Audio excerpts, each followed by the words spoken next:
রাজনৈতিক পট পরিবর্তনে অভিজাত এলাকায় সম্পত্তি বিক্রির হিড়িক, অর্থ পাচার ঠেকাতে নজর দেওয়ার তাগিদ। যারা ফ্ল্যাট ক্রয় করতেছে, এইটা যদি তাদেরকে ক্রয় এখানে করতে না দেয়, তাদেরকে যদি বারবার জিজ্ঞেস করা হয়, এই টাকাটা কিন্তু লিকেজ হয়ে বেড়ে যাবে। বাংলাদেশে কিছু মানুষের সম্পদ এমনভাবে গড়ে উঠেছে তার পিছনে বেজ নাই। ডিমের বাজারে সিন্ডিকেট নেই দাবি কর্পোরেট উৎপাদকদের, কারসাজির প্রশ্নে মেজাজ হারালেন ভোক্তার ডিজি। ডিমের উৎপাদকের কোনো সিন্ডিকেট নেই। আপনি আমাকে শিখাবেন না, আমি এখন রাগ করবো। ক্ষিপ্ত হচ্ছে যে আপনার প্রশ্নটা ক্ষিপ্ত। ইলিশ নিয়ে ভোক্তার অতৃপ্তি, 10 বছরে দাম 7 গুণ বৃদ্ধি, মা ইলিশ রক্ষায় সমুদ্রে সতর্ক পাহারা। কেনা সাধ্যের বাইরে চলে যাচ্ছে আর কি, মানে একটু ভালো মাছ পছন্দ হইলেই সেটা 1400-1500 টাকা আর কি। 1800-1900 2000-2100 টাকা তোমার গেছে, যেটা মাছের সাইজ ভালো। এই সময়টা আমরা অধিক জোর দিই যেন আমাদের ইলিশের প্রবৃদ্ধি আমরা অক্ষুণ্ণ রাখতে পারি।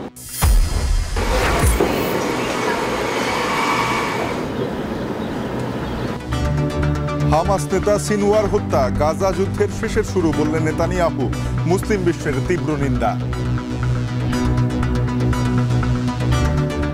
لأن السنوار هو المهندس الحقيقي لعملية طوفان الأقصى تقدر عليها إسرائيل أو جيش الاحتلال الإسرائيلي. באותה עת בדיוק יחיא סנוואר עסק בהכנות האחרונות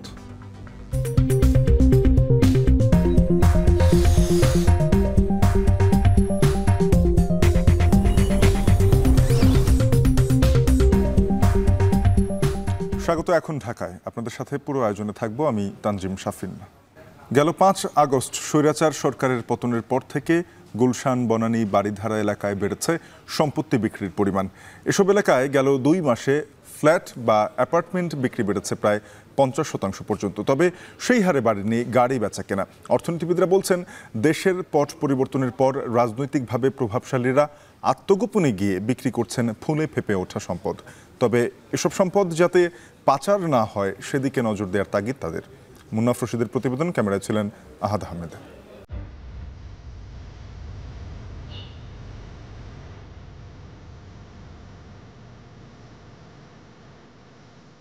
রাজধানীর অভিজাত এলাকা খ্যাত গুলশান, বনানী, বাড়িধারা কূটনৈতিক পাড়া হিসেবেও পরিচিত।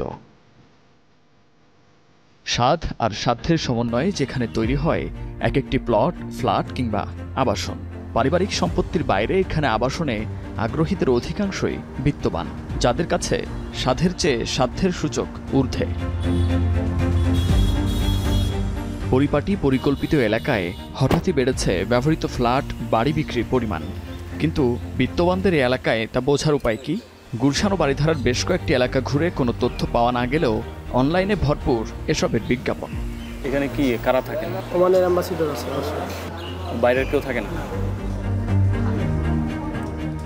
ফ্ল্যাট, অ্যাপার্টমেন্ট, আবাসিক প্লট, দোকান, বিভিন্ন বাণিজ্যিক স্থাপনা সহ সম্পত্তি বেচাকেনার জনপ্রিয় ওয়েবসাইট bproperty.com ঢুকে দেখা যায়, শুধু গুলশান, বনানী, বাড়িধারা নয়, ঢাকার প্রায় অধিকাংশ এলাকায় বেড়েছে অ্যাপার্টমেন্ট বিক্রির পরিমাণ। তথ্য বলছে, গেল 2 মাসে 40 থেকে 50% বেড়েছে ফ্ল্যাট বিক্রেতার হার। বিষয়টি যাচাই করতে মুঠোফোনে যোগাযোগ করি বিক্রেতাদের সাথে।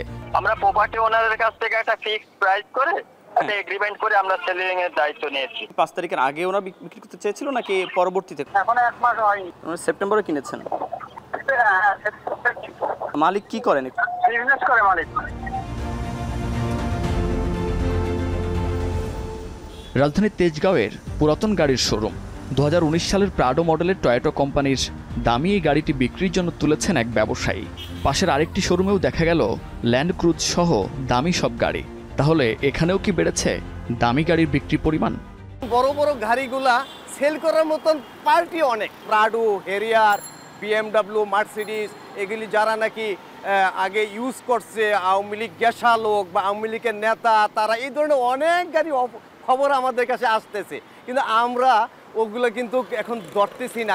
আওয়ামী লীগের লোক তারা হয়তো বিভিন্ন জায়গায় আছে, গাড়ি কিনলে মালিক ছাড়া তো আর ট্রান্সফার হচ্ছে না, যার জন্য ওই গাড়িগুলি কেউ কিনতে পারতেছে না।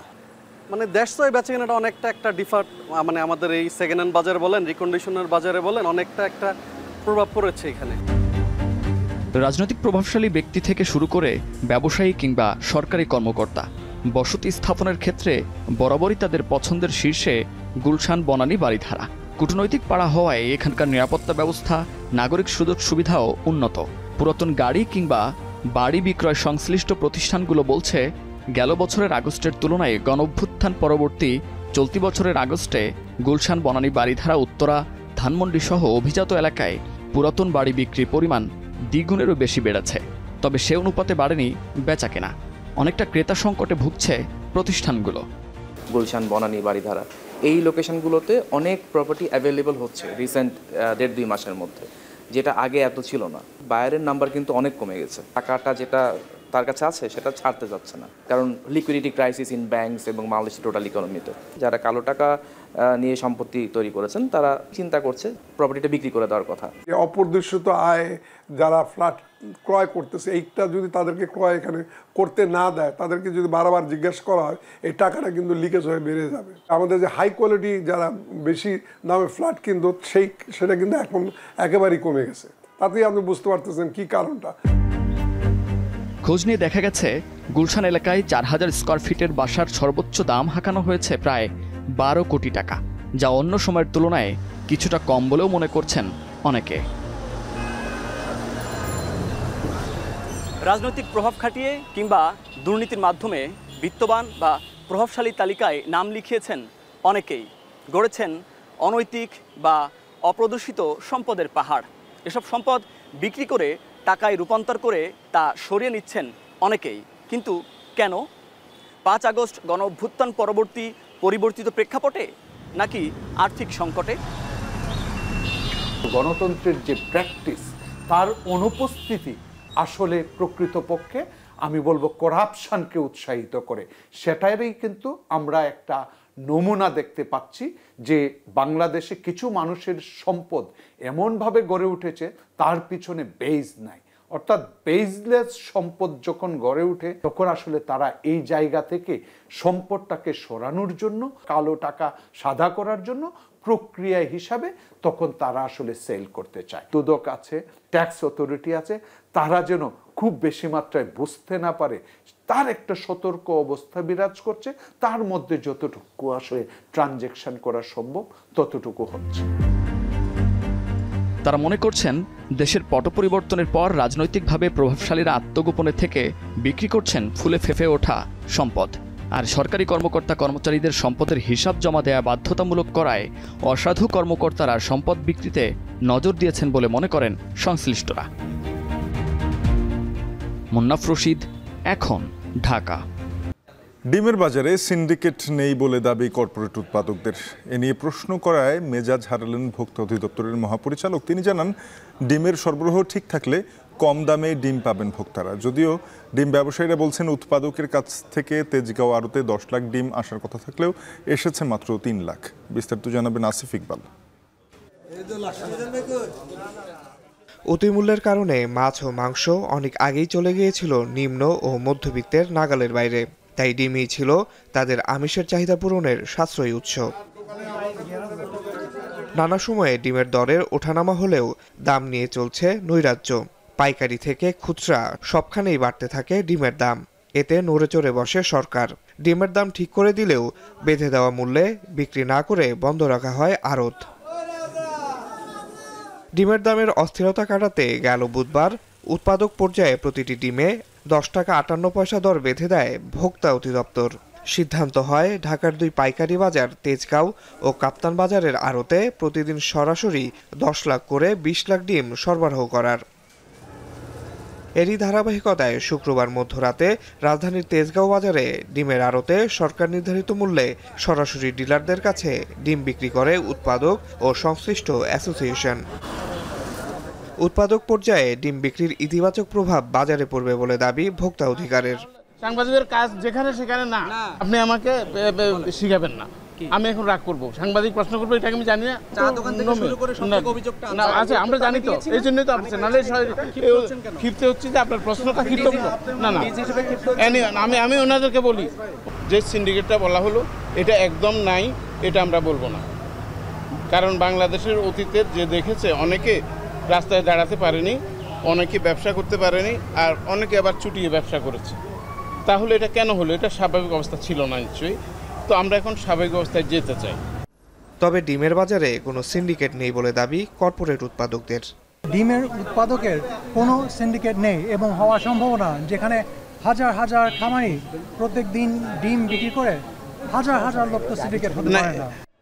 দেশের শীর্ষস্থানীয় উৎপাদক প্রতিষ্ঠান সরকার নির্ধারিত দরে পাইকারি বাজারে ডিম সরবরাহ করলে দাম সহনীয় থাকবে বলে মনে করেন আড়তদাররা।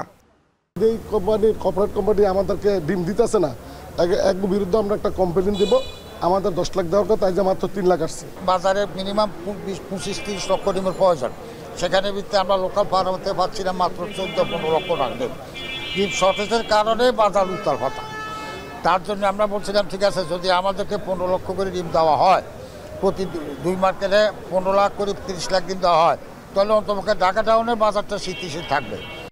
প্রতিদিন ঢাকার 2 পাইকারি বাজার তেজগাঁও ও কাপ্তান বাজারের আড়তে সরাসরি 10 লাখ করে 20 লাখ ডিম সরবরাহ করবে 15টি প্রতিষ্ঠান। আসিফ ইকবাল খান। মাছ, মাংস ও ডিমের দরদাম নিয়ে জানাতে রাজধানীর কারওয়ান বাজার থেকে যোগ দিয়েছেন সহকর্মী সানি মৃধা। সানি, জানাবেন শুক্রবার দিন সাপ্তাহিক ছুটির দিনে বাজারে এসে ক্রেতারা বাজার দর বিভিন্ন পণ্যের কিভাবে নিচ্ছেন, তারা সেটাকে নিয়ে কি বলছেন, ব্যবসায়ীরা বা সরবরাহ পরিস্থিতি নিয়ে কি জানাচ্ছেন? আপনি জানেন শাফিন যে আসলে নিম্নবিত্ত বা মধ্যবিত্তরা যে তাদের যে আমিষের যে ঘাটতি সেটা পূরণের ক্ষেত্রে কিন্তু তারা যেহেতু মুরগি বা গরুর মাংস বা খাসির মাংসের যে উচ্চ মূল্য থাকে সেটাতে মানে তারা এড়িয়ে গিয়ে তারা ডিমের প্রতি ঝোঁকে, বিশেষ করে নিম্ন শ্রেণীর মানুষ। সেই ডিমেও কিন্তু বেশ কয়েকদিন আগে থেকে অস্বস্তি ছিল, অর্থাৎ আপনি ডজন কিনতে হয়েছিল 190 থেকে 200 টাকা দরে। সেই ডিমে কিছুটা স্বস্তি মিলছে। যে আমরা যদি আজকে যেটা দেখলাম যে শেষ 2 দিনের তদারকিতে আসলে নজরদারিতে কিন্তু ডিমের দাম এখন পাওয়া যাচ্ছে, ডজন পাওয়া যাচ্ছে 144 থেকে 55 টাকা, আর হালি পাওয়া যাচ্ছে 148, হালি পাওয়া যাচ্ছে শুধু 48 থেকে 50 টাকা।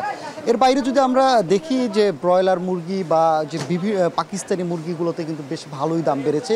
অর্থাৎ তাদের কথা হচ্ছে যে গত কয়েকদিনের বন্যার কারণে আসলে সব কিছু পণ্যেরই দাম বৃদ্ধি পেয়েছে, বিভিন্ন ধরনের খামার নষ্ট হয়েছে, এই কারণে কিন্তু আবারও মুরগির দাম বেড়েছে। অর্থাৎ আজকে ব্রয়লার মুরগি বিক্রি হচ্ছিল 200 টাকা করে, এবং যে পাকিস্তানি লাল মুরগি যেটা হয়ে থাকে সেটার বিক্রি হচ্ছিল 300 টাকা দামে। এছাড়া তো আমরা সকালবেলা কাঁচা বাজারে গিয়েছিলাম, সেখানে কিন্তু কাঁচা বাজারেও কিন্তু খুবই সব কিছুর দামই কিন্তু খুব বেশি বলে ভোক্তারা জানিয়েছিলেন আমাদেরকে। এছাড়া আমি যদি বিশেষ করে বলি যে শীতকালীন যে সবজিগুলো আসলে এখন কিন্তু আসতে শুরু করেছে, যদিও আরও আগে আসার কথা ছিল, তবে এই বন্যার কারণে সেই সবজিগুলো আসতে সময় নিয়ে আসছে। বিশেষ করে শিম, বাঁধাকপি, ফুলকপি এই জিনিসগুলো কিন্তু আসতে শুরু করেছে। তবে শিমের দামটা স্বাভাবিকের থেকে একটু বেশি। শিম বিক্রি হচ্ছিল, আমরা দেখতে পেয়েছি যে 220 থেকে 240, 250 টাকাও কেজিতে বিক্রি হচ্ছিল। এছাড়া বাঁধাকপি 60 থেকে 65 টাকা বিক্রি হচ্ছিল। তবে আসলে কিছুটা কমেছে কাঁচা মরিচের দাম। আমরা যদি বলি যে কাঁচা মরিচ গত কয়েক সপ্তাহ 400-500 টাকা কেজিতে বিক্রি হয়েছে, সেই কাঁচা মরিচ কিন্তু এখন 280 থেকে 320 টাকা বা 300 টাকা মূল্যে পাওয়া যাচ্ছে। এছাড়া যদি আমরা মাছ বাজারের কথা বলি, আমরা মাছ বাজারে গিয়েছিলাম, যেহেতু আপনি জানেন যে নদীতে মাছ ধরা এখন নিষেধ আছে, বিশেষ করে ইলিশ শিকারের ক্ষেত্রে, যে যেহেতু এখন মা ইলিশরা আসলে ডিম ছাড়বে না, এই কারণে অত ইলিশ ধরা এখন বন্ধ আছে। তবে অন্য যে মাছগুলো আছে, পাঙাশ মাছ বা পাবদা, এসব রুই মাছ, এইসব মাছের দাম দেখছি তাদের 400 থেকে 500 টাকার মধ্যে দাম মিলছে।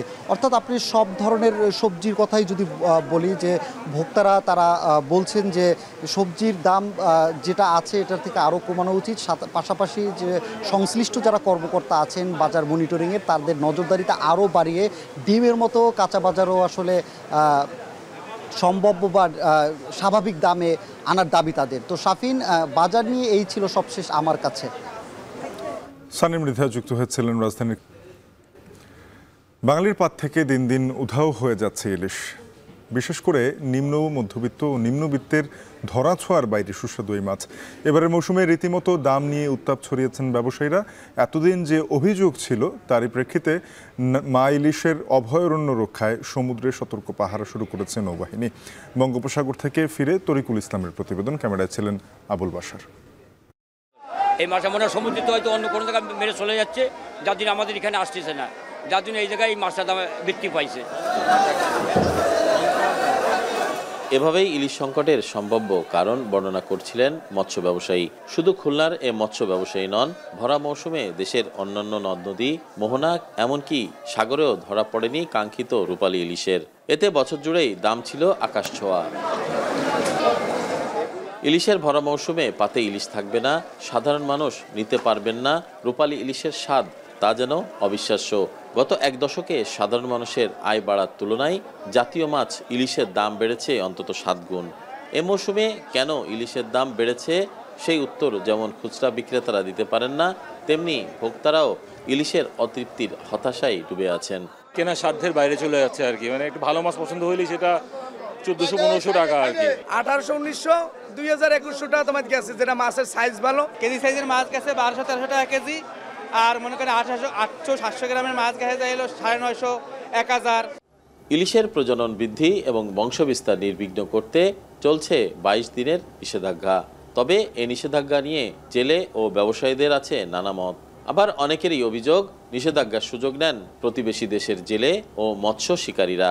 যে সময় ডিম ছাড়বে সেই সময় বন্ধ দিনই, আর এখন হচ্ছে এমনি বাসের পরে ডিম নেই, এখন দেশে বন্ধ। আমাদের এখানে বন্ধ করলে ইন্ডিয়া মাছ ধরে নিয়ে যায়, এই জন্য আমাদের এখানে মাছ কম, সেই মাছের দাম খুব বেশি।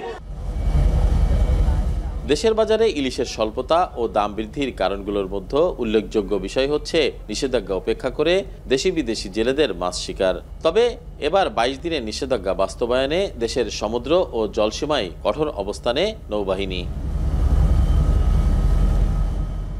সমুদ্র সীমার শূন্য রেখা পর্যন্ত দাপিয়ে বেড়াচ্ছে বানৌজা সমুদ্র অভিযান, স্বাধীনতা, অপরাজেয় ও গোমতী। নিরাপত্তা বেষ্টনীর চোখ ফাঁকি দিয়ে অবৈধভাবে জলসীমায় প্রবেশ করতে না পারে সেজন্য আকাশপথে টহল দিচ্ছে মেরিটাইম প্যাট্রোল এয়ারক্রাফট। পাশাপাশি মা ইলিশ সংরক্ষণে দেশের উপকূল এবং অভ্যন্তরীণ অঞ্চলেও বিশেষ অভিযান পরিচালনা করছে বাংলাদেশ নৌবাহিনী। ফিশারম্যান এবং ফিশিং এই দুটাকেই রক্ষা করার জন্য বাংলাদেশ নৌবাহিনী সবসময় কাজ করে থাকে। স্পেশালি এই সময় আমাদের আরও অভিযান পরিচালনা করার জন্য আরও অধিক সংখ্যক যুদ্ধজাহাজ মোতায়েন করা থাকে, যখন আমাদের ইউনিট সিভিল পাওয়ার আওতায় যে 22 দিন আমাদের এই অপারেশনটা পরিচালনা করছি। সো আমরা সারা বছরব্যাপী যে অপারেশনটা পরিচালনা করে থাকি, তার থেকে এই সময়টা আমরা অধিক জোর দিই যেন আমাদের ইলিশের প্রবৃদ্ধি আমরা অক্ষুণ্ণ রাখতে পারি। এদিকে নৌবাহিনী যখন সমুদ্র সীমার মৎস্য সম্পদ রক্ষার কাজ করছে, ঠিক তখনই 22 দিনের অভিযানে খুলনা অঞ্চলে খুব বেশি প্রভাব রাখতে পারছে না মৎস্য বিভাগ। ছোটখাটো অভিযানের মধ্যেই সীমাবদ্ধ তাদের মা ইলিশ সংরক্ষণ অভিযান কার্যক্রম।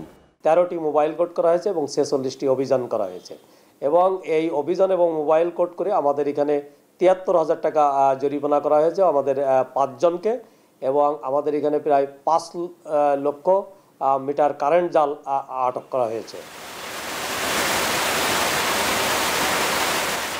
চলতি মাসের 13 থেকে 15 অক্টোবর পর্যন্ত অভিযানে নৌবাহিনী 3 কোটি 12 লাখ টাকা মূল্যের প্রায় 6,30,500 মিটার দীর্ঘ অবৈধ জাল ও বিপুল পরিমাণ ইলিশ মাছ আটক করেছে। আগামী 3 নভেম্বর পর্যন্ত এই অভিযান চলমান থাকবে। বাংলাদেশের সমুদ্র সীমার নীল এবং সবুজ পানিতে বিচরণ করছে ইলিশ সহ বিভিন্ন প্রজাতির প্রচুর মাছ। এই মাছের অভয়াশ্রম রক্ষায় সতর্ক অবস্থানে রয়েছে নৌবাহিনীর জাহাজ। চলতি মৌসুমে এই অভয়াশ্রম রক্ষা করা গেলে ইলিশের উৎপাদন বাড়বে 10 গুণ, জাতীয় মাছ ইলিশ হবে সহজলভ্য। তরিকুল ইসলাম, এখন বঙ্গোপসাগর। মা ইলিশ রক্ষায় 6ষ্ঠ দিনের মতো ভোলার মেঘনা তেঁতুলিয়া নদীতে যৌথ অভিযান চালাচ্ছে মৎস্য বিভাগ, কোস্টগার্ড ও নৌ পুলিশ। এ বিষয়ে আরও জানাতে ভোলার মেঘনার পাড় থেকে যুক্ত হচ্ছেন সহকর্মী ইমতিয়াজুর রহমান। ইমতিয়াজ, নিষেধাজ্ঞা অমান্য করে মাছ ধরলে কোনো ব্যবস্থা নেওয়া হচ্ছে কিনা? শাফিন, মা ইলিশের সংরক্ষণ ও ইলিশের সুষ্ঠু প্রযোজনের নিশ্চিতে যে 22 দিন নিষেধাজ্ঞা দিয়েছে, নিষেধাজ্ঞার 6ষ্ঠ দিন আস্তে চলমান রয়েছে। এই 6ষ্ঠ দিনে কিন্তু ভোলার মেঘনা নদী একরকম ফাঁকা অবস্থা রয়েছে। আপনি আবার পিছনে দেখতে পাচ্ছেন যে নদী একরকম শুনশান নীরবতা অবস্থা রয়েছে। প্রশাসনের কঠোর নজরদারিতে জেলেরা নদীতে নামতে পারছে না। আমি মৎস্য কর্মকর্তার সাথে কথা বলেছিলাম, জেলা মৎস্য কর্মকর্তা আমাকে জানিয়েছে এবছর জলে এবং স্থলে 2 ভাগে তারা অভিযান পরিচালনা করছে। বিশেষ করে কোস্টগার্ড, নৌ পুলিশ এবং মৎস্য বিভাগ, উপজেলা প্রশাসন এবং জেলা প্রশাসনের যৌথ সমন্বয়ে কিন্তু তারা ভোলার 190 কিলোমিটার এলাকা জুড়ে অভিযান পরিচালনা করছে। আজকে 6ষ্ঠ দিন পর্যন্ত জেলায় 138টি অভিযান পরিচালনা করে 30টি মোবাইল কোর্ট পরিচালনা করেছেন। এতে 106 জন জেলেকে আটক করার কথাও কিন্তু তিনি জানিয়েছেন। আটকের প্রায় 76 জন জেলেকে জেল জরিমানা এবং 7 জনকে বিভিন্ন মেয়াদে কারাদণ্ড এবং 25 জন জেলেকে মুচলেকা নিয়ে ছেড়ে দেওয়ার কথাও কিন্তু জেলা মৎস্য কর্মকর্তা জানিয়েছেন। এ সময় বিপুল পরিমাণে যে জাল জব্দ হয়েছিল, জালগুলো আগুনে পুড়িয়ে বিনষ্ট করা হয়েছে এবং পর্যাপ্ত পরিমাণে মাছ পেয়েছিল, ইলিশ অন্যান্য মাছ, সেগুলো স্থানীয় এতিমখানায় বিতরণের কথাও কিন্তু তিনি জানিয়েছেন। তিনি আমাকে আরেকটা বিষয় জানিয়েছেন, এবছর অভিযান সফল করতে কিন্তু তারা 16টি টিম কিন্তু ভোলার 7 উপজেলায় একযোগে কাজ করে যাচ্ছেন। এই অভিযান যাতে করে অমান্য করে জেলেরা নদীতে গিয়ে মাছ শিকার করতে না পারে, তারা কঠোর অবস্থায় রয়েছেন। অপরদিকে আমি জেলেদের সাথে কথা বলেছিলাম, জেলেরা জানিয়েছেন এই নিষেধাজ্ঞাকালীন সময় তাদের জন্য যে 25 কেজি করে বিজিএফ এর চাল বরাদ্দ রয়েছে, এই বিজিএফ এর চাল সদর উপজেলা এবং বরহামপুর উপজেলার 2 উপজেলার বিতরণ করার হলেও কিন্তু এখন পর্যন্ত চরপেশন, মনপুরা এবং তুজুমদিন উপজেলার বেশ কিছু ইউনিয়নে কিন্তু এখন পর্যন্ত বিতরণ করা হয়নি বলেও কিন্তু জেলেরা জানিয়েছেন। এতে করে অর্ধাহারে অনাহারে অনেকটা তারা কর্মহীন অবস্থায় রয়েছেন। তারা দাবি জানিয়েছেন এই সময়টাতে তাদের জন্য যে বিজিএফ এর বরাদ্দ চাল রয়েছে তারা যাতে অতি শীঘ্রই দেওয়া হয়, তাতে করে তাদের কিছুটা স্বস্তি ফিরবে পরিবারের সংসার পরিচালনার জন্য। তো মৎস্য বিভাগ, নৌপুলিশ, কোস্টগার্ড এবং উপজেলা প্রশাসন, জেলা প্রশাসন যৌথভাবে ভোলার মেঘনা তিলা নদীতে অভিযান পরিচালনা করছে। এই ছিল আমার কাছে ভোলার মেঘনার পাড় থেকে নিষেধাজ্ঞা সর্বোচ্চ তথ্য। সহকর্মী ইমতিয়াজুর রহমান যুক্ত হয়ে জানাচ্ছিলেন 22 দিনের মাছ ধরা নিষেধাজ্ঞার আজ 6ষ্ঠ দিন সে সম্পর্কে। সাপ্তাহিক ছুটির দিনে কক্সবাজারে বেড়েছে পর্যটকদের ভিড়, এতে চাঙ্গা পর্যটন নির্ভর ব্যবসা বাণিজ্য। এ বিষয়ে জানাতে কক্সবাজার সৈকত থেকে যুক্ত হচ্ছেন সহকর্মী মন্তোষ বেদজ্ঞ। মন্তোষ, পর্যটকের আগমন ঘিরে স্থানীয় ব্যবসা বাণিজ্যে কি ধরনের প্রভাব পড়েছে জানাবেন?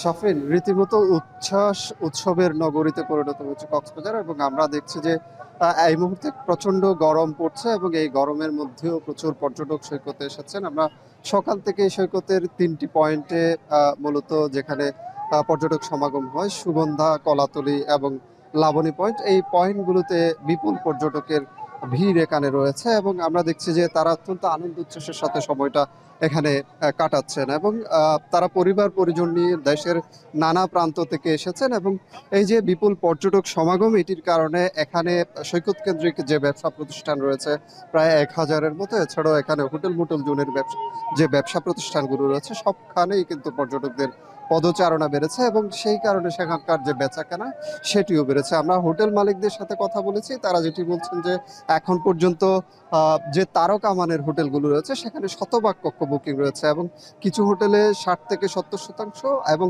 অধিকাংশ হোটেলে 70 থেকে 80% কক্ষ পর্যন্ত বুকিং রয়েছে। বলা যায় যে এখানে একেবারে হোটেল মোটেল জোন রিসোর্টগুলো কিন্তু পর্যটকে ভরপুর রয়েছে বলা যায় এবং এই যে বিপুল পর্যটক, এটির কারণে শুধুমাত্র পর্যটন ব্যবসার সাথে যারা জড়িত রয়েছেন তাদের মাঝে স্বস্তি, আনন্দ এগুলো কিন্তু এই সব কিন্তু বিরাজ করছে এবং এখানে পরিবহন খাতের সাথে যারা জড়িত তাদের মাঝেও কিন্তু স্বস্তি আছে এবং একটা আনন্দ কিন্তু বিরাজ করছে তাদের মনে। এবং আমরা হোটেল মালিকদের সাথে কথা বলেছি, তারা যেটি বলছেন যে মূলত দুর্গাপূজার যে ছুটিটি শুরু হয়েছিল সেই ছুটির পর থেকে এখন পর্যন্ত গত 8 দিনে কক্সবাজারে 4 থেকে 5 লাখ পর্যটকের আগমন ঘটেছে এবং এই পর্যটকের আগমনের কারণে 4 থেকে 5 লাখ পর্যটকের আগমনের কারণে এখানে 200 থেকে 250 কোটি টাকার মতো বাণিজ্য হয়েছে বলে ব্যবসায়ীরা আশা করছেন এবং তারা বলছেন যে পর্যটন মৌসুমের এই শুরুটা যেহেতু ভালো হয়েছে, প্রচুর পর্যটকের উপস্থিতির মধ্য দিয়ে এই মৌসুমটা শুরু হয়েছে, এটি তারা অব্যাহত থাকলে ব্যবসায়িকরা আর্থিকভাবে আরো লাভবান হবেন এবং এটি তারা আসলে প্রত্যাশা করছেন। এই ছিল শাফিন কক্সবাজার সৈকত থেকে আমার কাছে সবশেষ। সাপ্তাহিক ছুটির দিনে কক্সবাজার সৈকতে আশ্রয় পড়েছে পর্যটকের ঢেউ, সে বিষয়ে জানাচ্ছিলেন সহকর্মী মন্তোষ বেদজ্ঞ। কুমিল্লায় পানি নিষ্কাশন, ড্রেন, খাল, বিল, নালাগুলো ময়লায় ভাগাড়ে পরিণত হয়েছে, যাতে বাড়ছে ডেঙ্গুর প্রকোপ। এদিকে খুলনার হাসপাতালগুলোতেও বাড়ছে ঠান্ডাজনিত রোগের সংখ্যা। এ বিষয়ে জানাতে কুমিল্লার পুরাতন গোমতী নদী এলাকা থেকে যুক্ত হচ্ছেন সহকর্মী মাসুদ আলম এবং খুলনায় আছেন সহকর্মী রামিম চৌধুরী। শুরুতেই মাসুদ, আপনার কাছে যেতে চাই যে এই মৌসুমে কি পরিমাণ মানুষ ডেঙ্গু আক্রান্ত হচ্ছেন এবং এই ড্রেন, খালগুলো পরিষ্কারের জন্য প্রশাসনের কোনো উদ্যোগ দেখেছেন কিনা?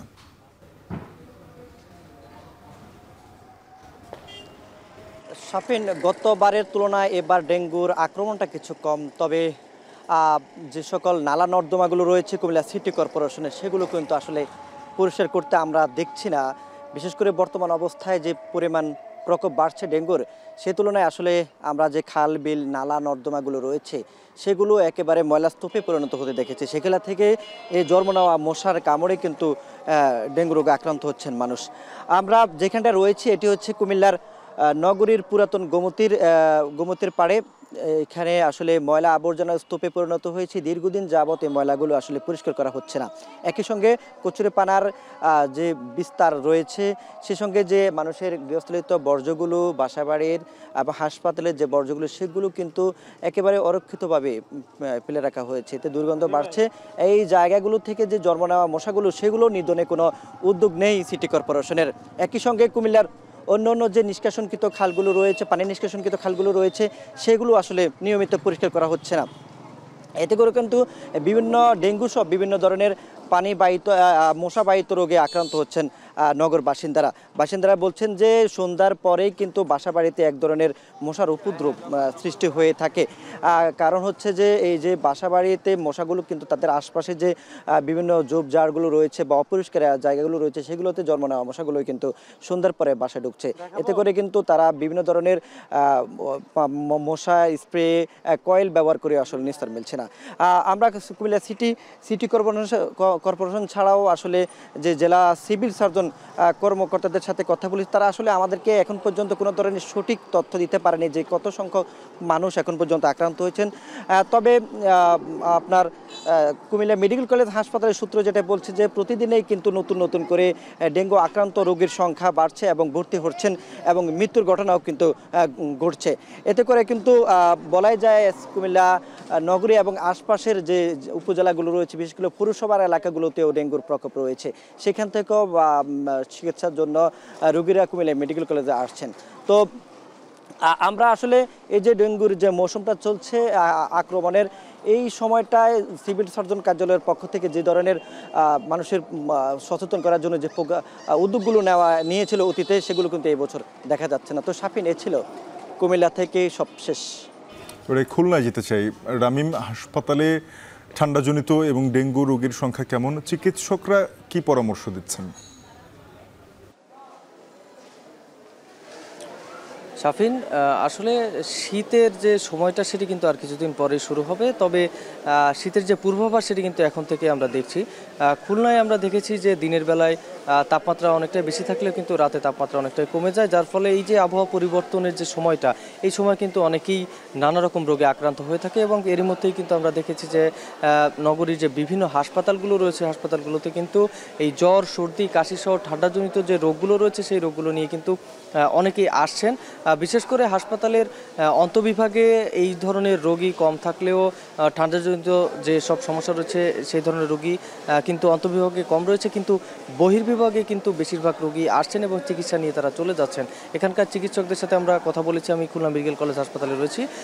তারা যেটি বলছেন যে এই খুলনা মেডিকেল কলেজ হাসপাতাল কিন্তু দক্ষিণাঞ্চলের একটি বড় স্বাস্থ্যসেবা কেন্দ্র এবং এখানে কিন্তু হাজার হাজার মানুষ চিকিৎসা নেয়। প্রতিদিনই কিন্তু 700 থেকে 800 মানুষ কিন্তু বহির্বিভাগে চিকিৎসা নিয়ে থাকে এবং সেই পরিমাণ কিন্তু আরও বেড়েছে গত কয়েকদিনে।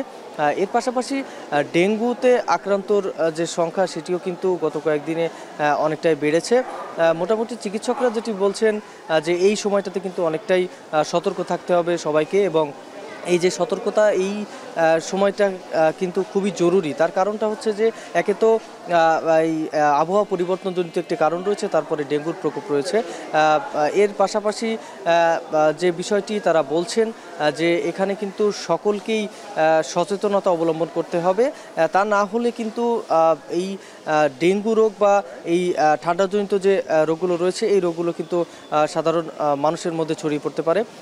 ডেঙ্গু কিন্তু এখনও পর্যন্ত খুলনাতে গত বছরের তুলনায় আমরা যদি দেখি তাহলে কিন্তু এবছর কিছুটা কম রয়েছে। এ নিয়ে কিন্তু আমরা চিকিৎসকদের সাথে কথা বলেছি, তারা যেটি বলছেন গত বছর কিন্তু ডেঙ্গুতে আক্রান্তের সংখ্যা অনেকটাই বেশি ছিল খুলনাতে, তবে এবছর সেই তুলনায় অনেকটাই কম রয়েছে। এর পাশাপাশি ঠান্ডাজনিত যে রোগগুলো রয়েছে সেগুলোর যে পরিমাণ সেটিও কিন্তু এবছর এখনো পর্যন্ত অতিমাত্রায় দেখা যায়নি বলে এখানকার চিকিৎসকরা আমাদেরকে জানিয়েছেন। তবে সতর্কতা অবলম্বন করলে কিন্তু এসব রোগ খুব বেশি একটা ধরা দিবে না বলে এখানকার চিকিৎসকরা জানিয়েছেন। তো এই ছিল আমার কাছে খুলনা থেকে ডেঙ্গু এবং ঠান্ডাজনিত রোগের সবশেষ খবর। শাফিন। ডেঙ্গু ও ঠান্ডাজনিত রোগের খবর জানাতে খুলনা থেকে সহকর্মী রামিম চৌধুরী, এর আগে কুমিল্লা থেকে মাসুদ আলম যুক্ত হয়েছিলেন। দেখছেন এখন ঢাকা। এখন ঢাকা শেষ করার আগে শিরোনামগুলো আরও একবার। রাজনৈতিক পট পরিবর্তনে অভিজাত এলাকায় সম্পত্তি বিক্রির হিড়িক, অর্থ পাচার ঠেকাতে নজর দেওয়ার তাগিদ। যারা ফ্ল্যাট ক্রয় করতেছে এইটা যদি তাদেরকে ক্রয় এখানে করতে না দেয়, তাদেরকে যদি বারবার জিজ্ঞাসা করা হয়, এই টাকাটা কিন্তু লিকেজ হয়ে বেড়ে যাবে। বাংলাদেশে কিছু মানুষের সম্পদ এমনভাবে গড়ে উঠেছে তার পিছনে বেজ নাই। ডিমের বাজারে সিন্ডিকেট নেই দাবি কর্পোরেট উৎপাদকদের, কারসাজির প্রশ্নে মেজাজ হারালেন ভোক্তা ডিজি। ডিমের উৎপাদকের কোনো সিন্ডিকেট নেই। আপনি আমাকে শিখাবেন না, আমি এখন রাগ করবো। ক্ষিপ্ত হচ্ছে যে আপনার প্রশ্নটা ক্ষিপ্ত। ইলিশ নিয়ে ভোক্তার অতৃপ্তি, 10 বছরে 7 গুণ দাম বৃদ্ধি, মা ইলিশ রক্ষায় সমুদ্রে সতর্ক পাহারা। কেনা সাধ্যের বাইরে চলে যাচ্ছে আর কি, মানে একটু ভালো মাছ পছন্দ হইলেই সেটা 1400-1500 টাকা আর কি। 1800, 1900, 2000-2100 টাকা তোমার গেছে, যেটা মাছের সাইজ ভালো। এই সময়টা আমরা অধিক জোর দিই যেন আমাদের ইলিশের প্রবৃদ্ধি আমরা অক্ষুণ্ণ রাখতে পারি।